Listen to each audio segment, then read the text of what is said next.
Hi, my name's Bill Mew. I'm here to talk to you today about what some local companies and people are doing to help the situation in Ukraine.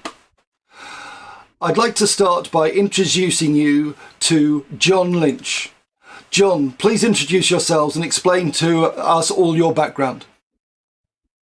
Hi, my name is John Lynch. I'm CEO of Maytech, and one of our long-established teams are in Lviv in Western Ukraine, a city I've been to over 60 times in the last 6, 7, 8 years. It's an incredibly vibrant city with amazing people who I'm proud to call my friends and colleagues. And our wonderful friends there are currently providing humanitarian aid to those who flock to the region from eastern Ukraine. But in addition, many people in the area are sadly preparing to fight. And we've been told that the greatest need they have is military grade protective equipment. So we've been raising funds that's focused purely on grade 4 body armor.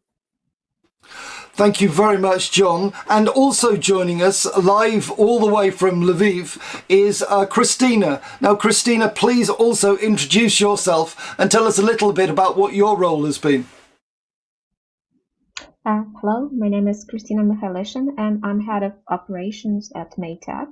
At the moment, I'm staying in Lviv, in Ukraine, and we are together with John, with Maytech. We are doing everything possible to help our volunteers and those guys who are volunteering to fight for Ukraine, for our country. So, John, I just wanted to ask a little bit about what the logistics has been behind trying to organise something like this. Yeah, well, at the start, never been involved in anything like this before. It was quite a baptism of fire, but we quickly sourced a good supplier in the UK for the sort of body armor we were after, and then through the embassy and some of the relationships we had there, we've created a supply route into the country. So once we got that together, then we've managed to, since the start of the fundraise, we've shipped over 200 grade 4 body armor and some helmets as well.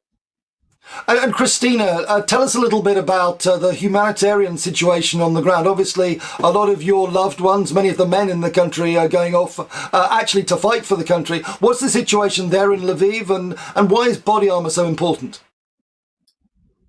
Well, the body armor important because here, the supply we had in Ukraine, everything was bought in the first days when the war started. Now they were out of stock, so that's why we decided to look for them abroad. And John and Claire managed to find really great supplier in England, and then we started working with them. So the situation in Lviv is more or less stable, I would say. Relatively, it's relatively safe staying here, but sometimes a lot of people come to live every day, like 2,000 to 3,000. Some of them stay here in the city. Some of them move on and go to some European countries.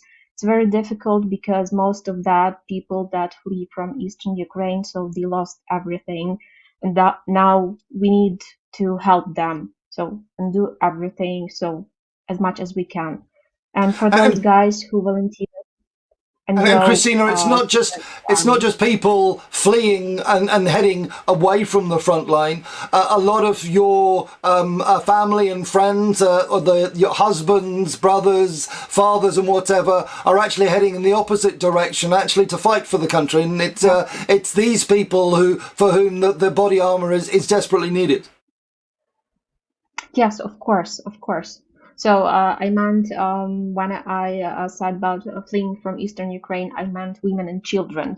But our guys, so they come and fight for Ukraine, and some of them are really not protected, and they need that body armor to survive there.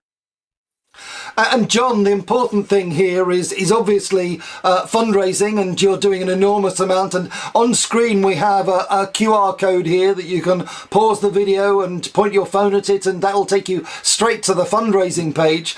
We're looking to fundraise as much as possible for further sets of Body Armour. You've had a few shipments so far. How's the progress going in terms of shipping things out there, and what are your ambitions in terms of taking this further forward? So the progress to date, as I said earlier, I think we've shipped 200 grade 4 vests. It's a vest with a grade 4 bulletproof vest in the front and the back that goes in. Knew nothing about Body Armour 8 weeks ago. Unfortunately, I know a lot more about it now. So what we're just trying to continue, we started by having the fundraise, and then we got one done. It was like, well, we got to just keep this going. So we raised the limit from 50. We hit 50 in the first kind of 3 or 4 days, and that was our first order. We've done 3 orders since. What's been really interesting, a couple of people have joined it. I've linked them up to the supplier, and they've used our supply route into the country. So between us and between the World Ukraine Congress, we've shipped over £450,000 worth of equipment into Ukraine. But from this particular fundraise, it's been, we're close to 70, and our target now is to get to 80, 90, and hopefully up to 100. So anything anyone can donate to help protect the lives of these, innocent volunteers fighting for freedom and democracy, would be hugely appreciated by me and the Maytech team. Okay, well, and obviously you have staff and employees both here in the UK and out in Lviv, where Maytech also operates, and thankfully the team at the other end is also cooperating in helping with all of this. We wish you all the luck in the world, and Christina, we wish safety to you, your family, your friends, and all of those around you in your community as they either flee from the front line or head in that direction to fight for their country, hopefully equipped with Body Armour. And again, here is the QR code. Please contribute if you can. Please pause the video, point your phone. This QR code will help you go directly to the fundraising page, and anything that you contribute would be enormously gratefully received. John, Christina, thank you so much for all of your work so far. Good luck for the fundraising and doing everything you can to keep people safe. We look forward to hearing more about your successes as you go ahead. Thank you very much indeed.